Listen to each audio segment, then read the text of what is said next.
विमल गुरुङले भन्दैछ जसले जिटिए 5 वर्ष चलाउँदाखेरि पञ्चायत फर्काएर ल्याएन त उहाँले श्रेय लिने कुरा पनि आएन। अजय एडवर्डजी त्यो पार्टीबाट बिलङ गर्नुहुन्छ जो पहाडको शासनमा 15 वर्ष र नोमिनेट कार्यवाहकको रूपमा डिजिसी चलाउने सुभाष घिसिङबाट फुटेर आएर हाम्रो पार्टीको लिडर बनेका हुनुहुन्थे। प्रेस कन्फरेन्स जुन भएको थियो गठबन्धनलाई लिएर, महागठबन्धनले लिएर, त्यसमा टेट इक्जामको पनि मूल मुद्दाको रूपमा उहाँले कुरा गर्नुभएको थियो र यो बारे पनि तपाईँले के स्पष्टीकरण दिनुहुन्छ? अब हेर्नुहोस्, मैले भनेको चुनावी उहाँहरूको आफ्नो अब शक्तिको चुनावी वैशाखीपनामा छ। हेर्नुहोस्, जोहरू वैशाखी लिएर हिँड्दैछ उहाँहरूलाई हामीले ठेल्नु हुँदैन, उहाँहरूलाई सहानुभूति प्रकट गर्नुपर्छ। हाम्रो राजनीतिक रूपमा उहाँहरू प्रतिद्वन्दी हुँदा पनि मानवताको हिसाबले हामी उहाँहरूमाथि आफ्नो सहानुभूति प्रकट गर्छ। This programme is brought to you by Selection Furniture. घर, ऑफिस या होटल, हर फर्निचर का साथी। नमस्कार दर्शकवृन्द, स्वागत छ यहाँलाई एसके लाइभमा। आज हामीसँग पञ्चायत चुनावबारे छोटो वक्तव्य प्रस्तुत गर्न, भनौँ सानो अन्तर्वार्ता हामी हजुरसम्म प्रस्तुत गर्न लागिरहेछौँ। हामीसँग उपस्थित हुनुहुन्छ कालेबुङका विधायक रुदेन सादा लेप्चाज्यू। यहाँलाई एसके लाइभमा स्वागत छ। नमस्कार सर, प्रथम प्रश्न गर्न चाहिए, आजको जुन कार्यक्रम थियो निर्विरोध रूपमा हाम्रा उम्मेदवारहरू, भागो प्रमुखका उम्मेदवारहरू विजय हासिल गरे, होइन, निर्वाचित भए र अब अन्य पनि छन् भागो प्रमुखका जसले चुनावी मैदानमा उत्रनेछन् जो 8 जुलाईको दिन, र उहाँहरू अनि जनताप्रति कस्तो सन्देश दिन चाहनुहुन्छ? सर्वप्रथम त सम्पूर्ण पहाडवासीलाई बधाई टक्राउँछौँ कि यसरी 23 साल बादमा र 40 साल लगभगको बादमा पञ्चायतको समिति र पञ्चायत फर्केर आयो पुनः। यसको निम्ति सम्पूर्ण ग्रामीणवासीहरू जुन प्रकार वञ्चित थिए उहाँहरूले जो यो पञ्चायत सिस्टम पाए त्यसको निम्ति सम्पूर्ण ग्रामीण इलाकाका पहाडवासीलाई बधाई र शुभकामना शुभेच्छा टक्राउन चाहन्छु। जसरी कि आज भारतीय गोर्खा प्रजातान्त्रिक मोर्चाको प्रार्थीहरू धेरैजना जो विजय बने, 10 जना जस्तो पञ्चायत समिति र अन्य 60 जना जस्तो पञ्चायतका मेम्बर्सहरू, उहाँहरूलाई सम्बर्धना प्रदान गर्न साथसाथै आकस्मिक रूपमा पञ्चायत लागू गरियो पहाडमा, जुन प्रकारको नोटिफिकेसन निक्ल्यो, हाम्रो पूर्णतया तयारी नभइकन इन बिट्विन एउटा पञ्चायत फर्काइ ल्याएको एउटा जश्न मनाउने हाम्रो उद्देश्य पनि थियो। त्यसलाई पनि आज नै यो मौकाभित्र हामीले मान्यौँ कि उहाँहरूलाई सम्बर्धना दिनुको साथसाथमा पार्टीका कार्यकर्तालाई लिएर कि आज भारतीय गोर्खा प्रजातान्त्रिक मोर्चाले 23 साल अनि 40 सालको बादमा पञ्चायत समिति आएको एउटा जश्न पनि मनाएको हो। त्यो कारणले हामी त्यति नै भन्छौँ, जो प्रार्थीहरू अब मैदानमा छ हाम्रो, हामी जितको स्योर छौँ कि भारतीय गोर्खा प्रजातान्त्रिक मोर्चाले नै लगभग 112वटा ग्राम पञ्चायतमा बोर्ड गठन गर्छ भन्ने कुरामा हामी पूर्ण रूपले आश्वस्त छौँ, विश्वस्त छौँ, किनकि त्यो अनुरूप नै मानिसहरूले आफ्ना म्यान्डेटहरू दिन थालेको छ, जो कि आज 70 जनाभन्दा बढी सङ्ख्यामा निर्विरोध चुनाव जितेर पनि आज सम्बर्धित भइसकेका छन्। यो एउटै ठुलो लक्षण हो र जुन फिल्डहरूमा हाम्रो प्रार्थीहरू छ उहाँले जितको स्योरिटीको साथमा आफ्नो चुनावी अभियानलाई थालिसकेको छ र उहाँलाई पनि म शुभकामना शुभेच्छा भन्छु। अच्छा, विपक्षीहरूको के भनाइ छ भने भागो प्रमुखले पञ्चायत चुनाव भागो प्रमुखले फर्काएर ल्याएको होइन, उहाँले श्रेय मात्रै लानु खोज्दैछ पञ्चायत चुनावको भनेर विपक्षीहरूको भनाइ छ र यसलाई कसरी हेर्नुहुँदैछ तपाईँले? के यो कुरा प्रथम हेर्नुहोस् है, सजिलो छ नि जवाब दिनु, दोषारोपण र आफ्नो क्लेम जसरी गर्दा पनि हुन्छ, तर कसले भन्दैछ? अपोजिसन हुने के त विमल गुरुङले भन्दैछ जसले जिटिए 5 वर्ष चलाउँदाखेरि पञ्चायत फर्काएर ल्याएन त उहाँले श्रेय लिने कुरा पनि आएन। अजय एडवर्डजी त्यो पार्टीबाट बिलङ गर्नुहुन्छ जो पहाडको शासनमा 15 वर्ष र नोमिनेट कार्यवाहकको रूपमा डिजिसी चलाउने सुभाष घिसिङबाट फुटेर आएर हाम्रो पार्टीको लिडर बनेका हुनुहुन्थे। त उहाँको मुहान पनि जिनले नै हो जसले 20 वर्ष जस्तो शासन गरे पहाडमा, शासन गरेबाट उसकै उपज मात्र हो अजय एडवर्डजी पनि। त 20 वर्ष शासन हुँदा पञ्चायत राज फर्काएर ल्याउनु नसक्ने मानिसले आज सत्तादेखि बाहिर बसेर एउटा यो चुनावको रण मैदानमा एउटा पगडी कुट्नु भनेको गलत हो। सही अर्थमा कुरालाई तर्क दिनुभन्दा अगाडि यसको लजिक कारणहरू निकाल्नुपर्छ।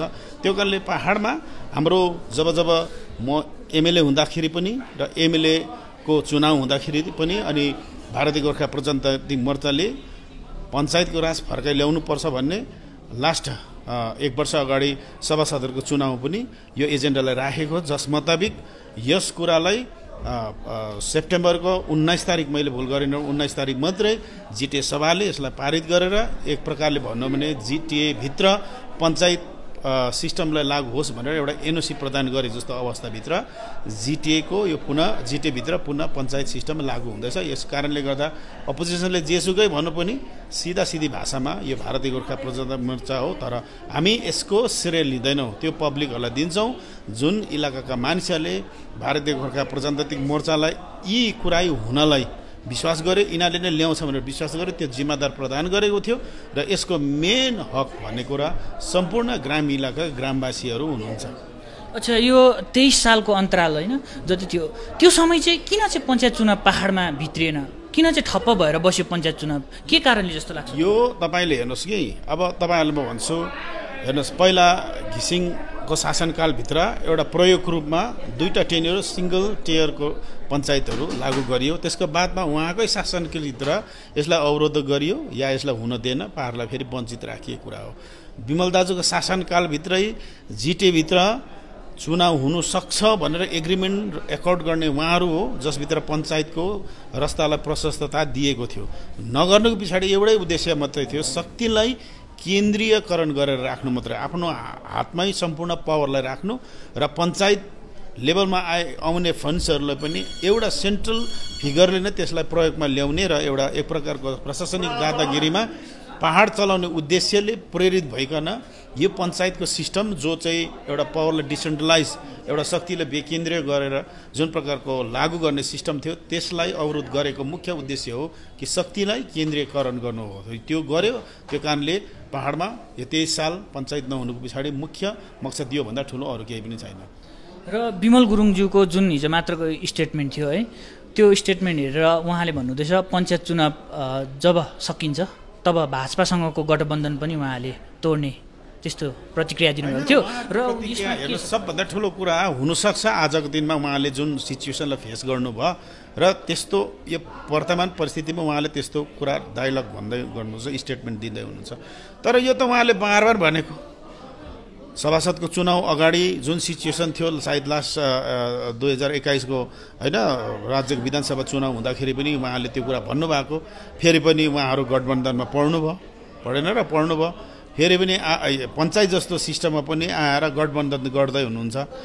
त्यति बेलै सोच्नुपर्ने हो यो चुनाव यो चाहिँ एकदम ग्रामीण इलाकाको चुनाव, यो एमपी बनाउने एमएलए बनाउने चुनाव थिएन। यहाँ गठबन्धनको जरुरतै नहुँदाखेरि उहाँहरूले अनिवार्य ठहर गर्यो कि उहाँहरू एउटा बिजेपीको पोलिटिकल बैशाखीमा चढेर राजनीतिको जुन खस्ता हालत छ त्यसबाट पुनः जीवित हुने उद्देश्यले मात्रै वास्तवमा त्यो ठाउँमा गएको हो। हेर्नुहोस् भविष्यमा पनि, तर यसले के गर्छ भन्दा जुन प्रकारको अवस्था बिजेपी माथि चढेर जुन रिजनल पार्टीहरूले शासन या त शासनमा पुग्ने रहर गर्यो, त्यो पार्टीहरू लगभग विस्थापित परिस्थितिहरूमा छ। हुनसक्छ बिजेपीकै कारणले हेर्दै जानुभयो, बिजेपीकै कारणले आज सम्पूर्ण रूपमा पहाडबाट विमल दाजु बिलाइ भएर गइसकेको छ। अझै पनि उहाँले यो प्रस्तावपन आएन भने भविष्यमा विमल दाजुलाई राजनीतिबाट पूर्ण रूपले बिजेपीले नै विस्थापित गरेर सक्दिनेछ भन्ने कुरा हामीलाई लाग्छ र उहाँले यो अवस्थामा बुझ्नु हुँदैछ, त्यो बुझुन् र एउटा रिजनलिटीलाई बचाउन् भन्ने कुरा नै उहाँलाई हामी शुभ सङ्केत दिन चाहन्छौँ। अच्छा, तपाईँ कालेबुङको विधायक है, कालेबुङ जिल्लामा आगामी यो पञ्चायत चुनावको लागि ग्राम पञ्चायत सदस्य र समिति गरेर कतिजना हाम्रो उम्मेदवारहरू हुनुहुन्छ? जम्मा 74वटा पञ्चायत समितिको सिट हो, जसमा एक निर्वाचित भइसके निर्विरोध र 281वटा पञ्चायतका मेम्बर्सहरू हुन्, जहाँ 10वटा पञ्चायतका मेम्बर्सहरू पनि अनकन्टेस्ट भइसकेको छ। अनि फिल्डमा पनि म तपाईँहरूलाई भन्छु 95% हामी जितको एकतर्फा ओर छ।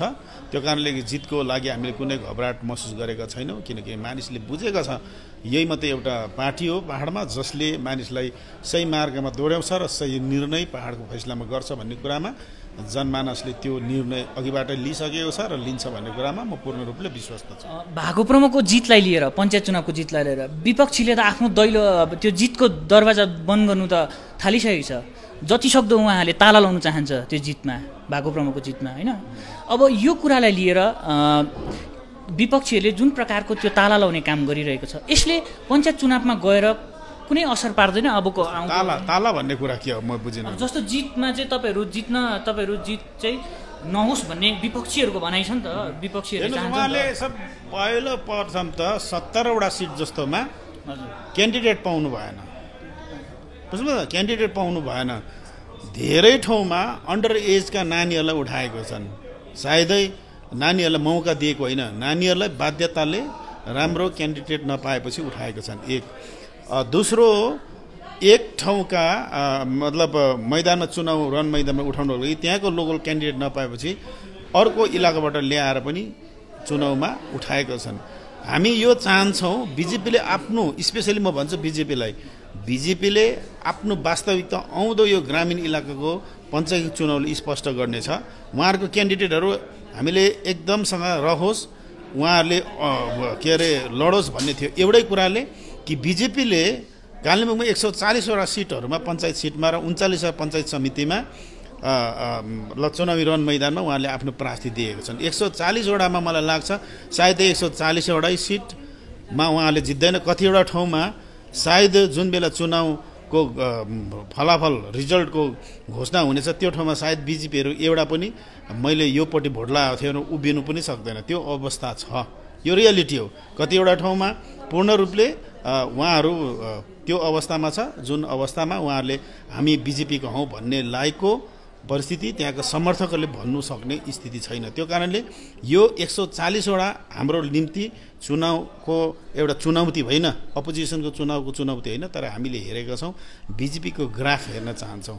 बिजेपीलाई आज जुन परिस्थितिमा पहाडले फ्याँक्यो त्यसको रिजल्ट दिने परिस्थितिभित्र छौँ र अरू अन्य अपोजिसन्सहरू पहाडमा छ भन्ने कुरा फिलहाल हामी लाग्दैन, किनकि उहाँहरू बिजेपीको बैशाखीभित्र राजनीति सिक्ने प्रयासभित्र छ। त्यो कारणले जसले सङ्घर्ष गरिरहेछ उहाँहरूलाई हाम्रो सहानुभूति चाहिँ अवश्य प्रकट गर्छ।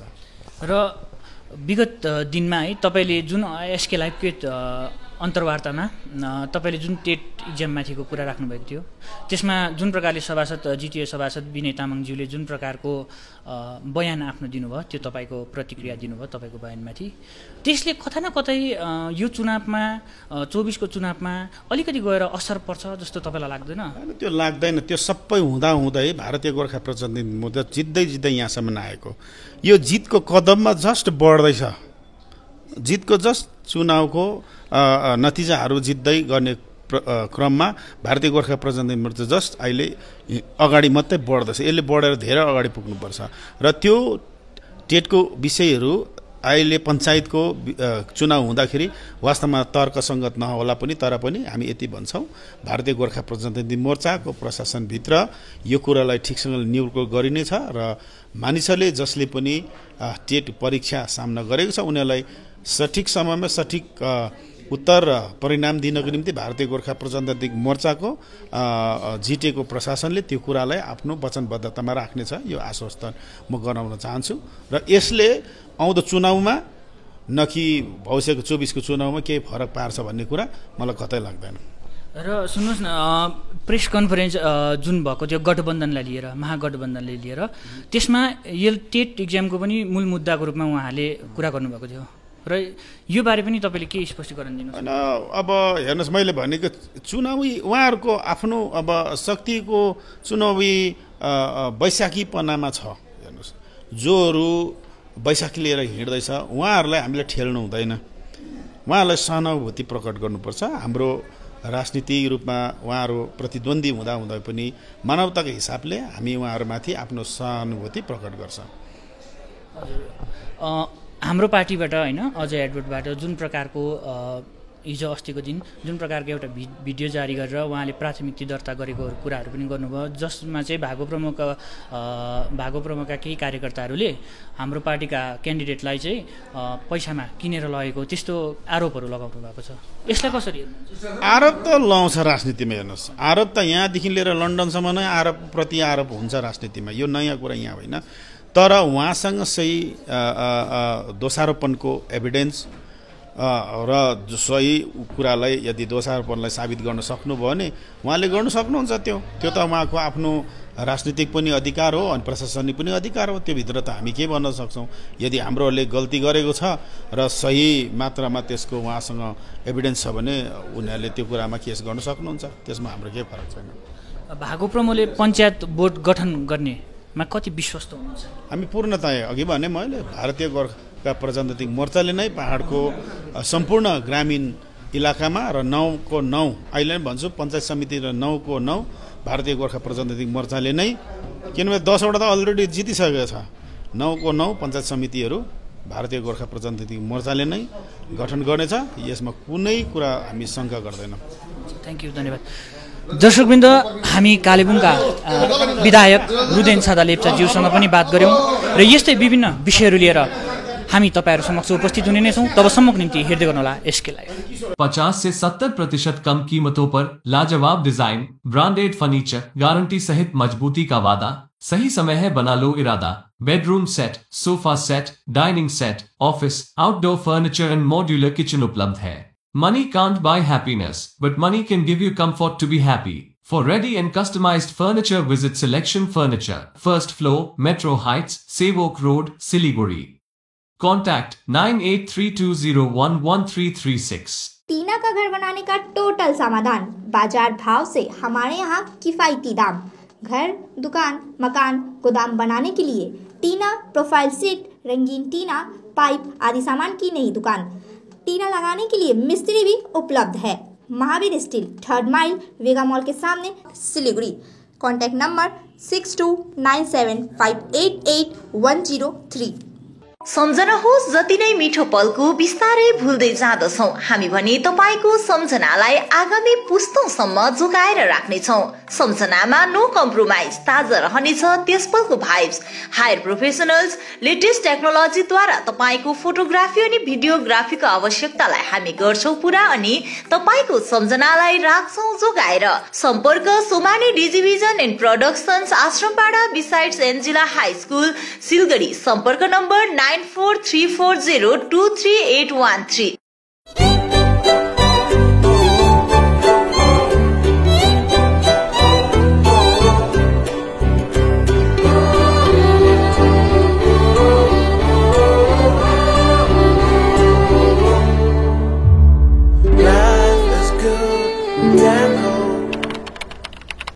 ₹6 1 करोड़, 1 करोड़ 6 रुपया, केवल ₹6 1 करोड़, ₹6 1 करोड़ के 1 करोड़ केवल ₹6 किन्नुहोस् डेयर साप्ताहिक लटरी केवल ₹6 अनि जित्नुहोस् पहिलो पुरस्कार ₹1 करोड। ₹6 1 करोड़, 1 करोड़ ₹6 6 डेयर साप्ताहिक लटरी, भाग्य बदलिने बाटो।